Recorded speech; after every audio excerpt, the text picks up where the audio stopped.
Domino's can tell this gentleman, Mr. Fischler, if you come up with a concept or an idea, that you sign that contract. And you may hear the defense talk about entering into a contract. I submit to you that's part of the right of control.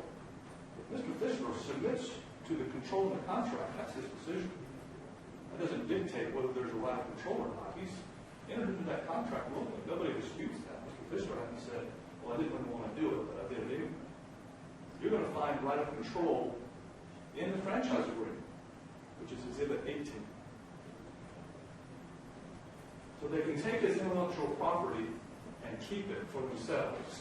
And if they make money off of it, not share any of the profit with it. Not a whole lot of independence there, ladies and gentlemen. None, actually.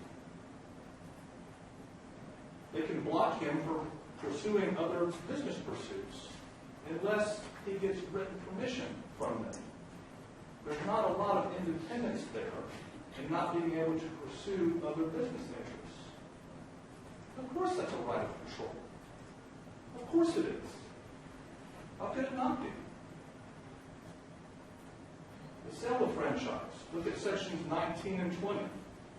Counsel told you that they don't take the business if they terminate it. Well, you'll see particulars about what they can do, what they can require.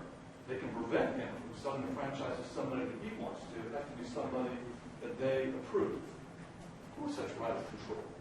And I don't suggest for a moment that Domino should not have a right of control over all these things because they have the platform.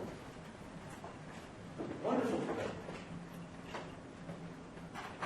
But our law is that if they are a principal and Mr. Fischler and his employees are agents, then Domino's is responsible for any negligence of those agents. That's our law.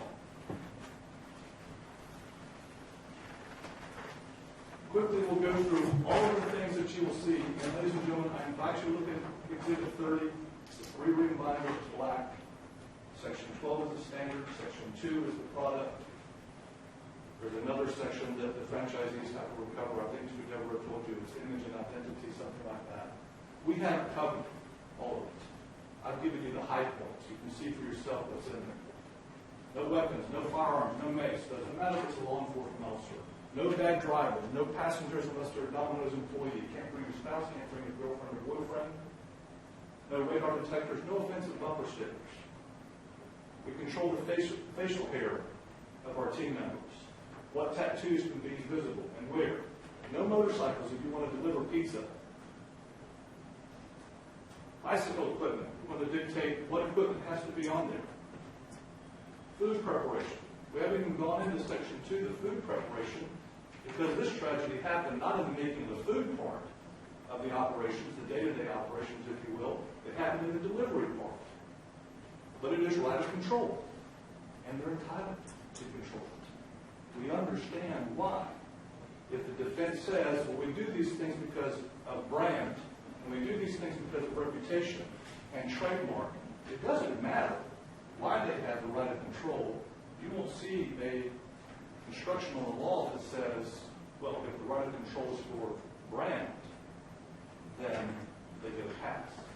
You're not going to see that because that's not the law. It doesn't matter if they do it for those things. It just matters whether they have the right of control. Mr. Fischler gives that discretion. And then Mr. Devereaux's admission. The back and forth with Mr. Devereaux, ladies and gentlemen, I would submit was a square dance to try to avoid acknowledging the right of control that I think everybody in the courtroom recognized from the back and forth with Mr. Devereaux. And you may recall, and you should rely on your own notes or your own memory if it's different, that Mr. Devereaux at one point actually admitted that we have these controls, his word, in place because we want to protect our brand and our reputation. It's fine. And I suggested to him that if you don't control all those things, chaos results. And he kind of waffled on that. And at the very end, he said, our position is we have no right of control. With all of that evidence in front of you, with common sense staring him in the face about whether they have a right of control or not, Mr. Devereaux looked at all of you and said, we have no line of control. Of course,